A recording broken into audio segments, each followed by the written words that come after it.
Operation सिंदूरनंतर कौतुक तर सोडाच, पण राज ठाकरेंनी मोदींच्या कारभाराचे वाभाडे काढले. म्हणाले, युद्ध आणि एअर स्ट्राईक उत्तर नव्हे.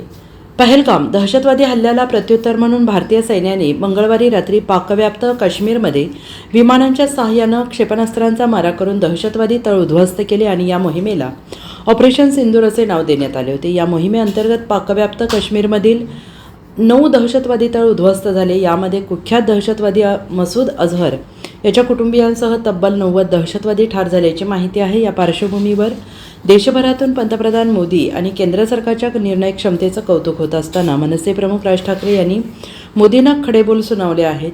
पहलगाम दहशतवादी हल्ल्यातील अतिरेक्यांना शोधून काढण्यात केंद्र सरकारला अद्याप यश आलेलं नाही. दहशतवाद्यांच्या पुढच्या पिढ्यांना लक्षात राहील असा धडा शिकवणं गरजेचं होतं. अशावेळी पाकिस्तानशी युद्ध करणं किंवा मॉक ड्रिल किंवा एअर स्ट्राईक या गोष्टी फायद्याच्या नाहीत. पाकिस्तान हा अगोदरच बर्बाद झालेला देश आहे. त्यांना आणखीन काय बर्बाद करणार?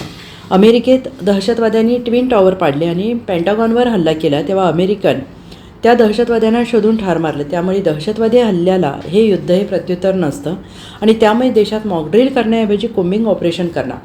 देशातील आपलेच प्रश्न संपत नाहीत. अशा परिस्थितीत युद्धाला सामोरं जाणं योग्य नाही, असं परखड मत राज ठाकरे यांनी व्यक्त केलं आहे. हल्ला झाला, मी ज्यावेळेला त्याच्यावरचं मी पहिलं ट्विट ज्यावेळेला केलं त्यावेळेला मी सांगितलं होतं की ज्यांनी हल्ला केलाय त्यांना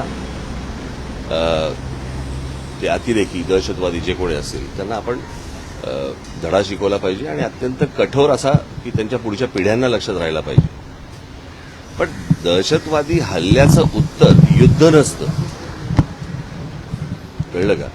युद्ध हे काय उत्तर नाही. आता अमेरिकेमध्ये 2 ट्विन टॉवर्स पाडले, पेंटागॉनवरती त्यांनी हल्ला केला म्हणून त्यांनी जरा जाऊन युद्ध नाही केलं, त्यांनी ते अतिरेकी ठार मारले.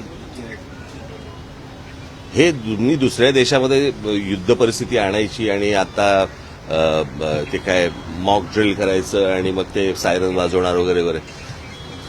मुळात ही गोष्ट का घडली हे पण आपण लक्षात घेण्यासारखं आहे. मला असं वाटतं की थोडंसं अंतर्मुख होऊन आपण आपला विचार करणं खूप गरजेचं आहे. पाकिस्तानला काय बर्बाद, अगोदरच बर्बाद झालेला देश आहे तो, त्याला काय बर्बाद करणार तुम्ही? आणि प्रश्न असा आहे की ज्या अतिरेक्यांनी हल्ला केला त्या अतिरेकी अजून तुम्हाला हातात सापडलेले नाही आहेत. ज्या ठिकाणी इतके हजारो काय ज्याला आपण पर्यटक जिथे जात आहेत, इतकी वर्ष जात आहेत, तिथे सिक्युरिटी का नव्हती हे मला असं वाटतं हे प्रश्न जास्ती महत्वाचे आहेत. आपल्या देशामध्ये कोम्बिंग ऑपरेशन करून ह्यांना हुडकून काढणं हे जास्ती गरजेचं आहे. हे एअर स्ट्राईक करून लोकांना काहीतरी वेगळ्या ठिकाणी भरकटवून आणि असं हे काही युद्ध हे काय त्याचा पर्याय नाही होऊ शकत किंवा त्याचं उत्तर नाही होऊ शकत. आणि दुसरी गोष्ट म्हणजे आता कसं झालं की ह्या सगळ्या याच्यामध्ये कसं आहे, सरकारच्या चुका ह्या तुम्हाला दाखवल्याच पाहिजे. आज ज्या वेळेला हा प्रकार झाला, तो प्रकार झाल्यानंतर ज्या वेळेला पंतप्रधान त्यावेळेला सौदी अरेबियामध्ये होते, अर्धवट दौरा सोडला त्यांनी. तो दौरा सोडून ते बिहारला कॅम्पेनला गेले, कळलं का? बिहारला कॅम्पेनला गेले. मला असं वाटतं ते गोष्ट करायची गरज नव्हती. त्याच्यानंतर ते केरळमध्ये जाऊन तिकडे अदानीचं पोर्टचं उद्घाटन केलं. त्याच्यानंतर इकडे काहीतरी फिल्म इंडस्ट्रीसाठी काहीतरी वेव्हचा कार्यक्रम केला, तिकडे द्याल. इतकी जर गंभीर परिस्थिती आहे तर या गोष्टी टाळता आल्या असत्या. आणि त्याच्यानंतर येऊन ते काय मॉक ड्रिल करायचं आणि मग काहीतरी एअर स्ट्राईक करायचं, मला असं वाटतं की हे काही उत्तर नाही या गोष्टींवरचं.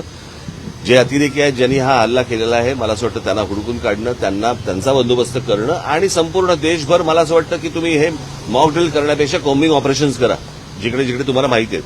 आज आपल्या देशामधला पोलीस दल आणि या सगळ्या लोकांना, खास करून मुंबई महाराष्ट्रामधल्या पोलीस दलाचं तर मी त्यांची प्रशंसाच करेन की त्यांना सगळ्या गोष्टी माहिती आहेत, कुठे कोणत्या गोष्टी चालू आहेत आणि कुठे काय चालू आहे ते, कळलं का? आज आपल्या देशातले प्रश्न संपत नाहीयेत आणि आपण काहीतरी युद्धाला आपण काहीतरी सामोरे जातोय. मला असं वाटतं ही काही योग्य गोष्ट नाही. आज नाक्यावरती ड्रग्ज मिळत आहेत, हे ड्रग्ज येत आहेत कुठून, काय येत आहेत, हे मला असं वाटतं या गोष्टींच्या खोलात तुम्ही जाणं गरजेचं आहे. लहान लहान पोरं आता ड्रग्ज घ्यायला लागली, शाळा कॉलेजमधली पोरं, ह्यांच्यापर्यंत ड्रग पोहोचतोय कसा, हे प्रश्न आत्ता सगळ्यात महत्वाचे आहेत. युद्ध हे काही आत्ता ह्याचं उत्तर नाही आहे.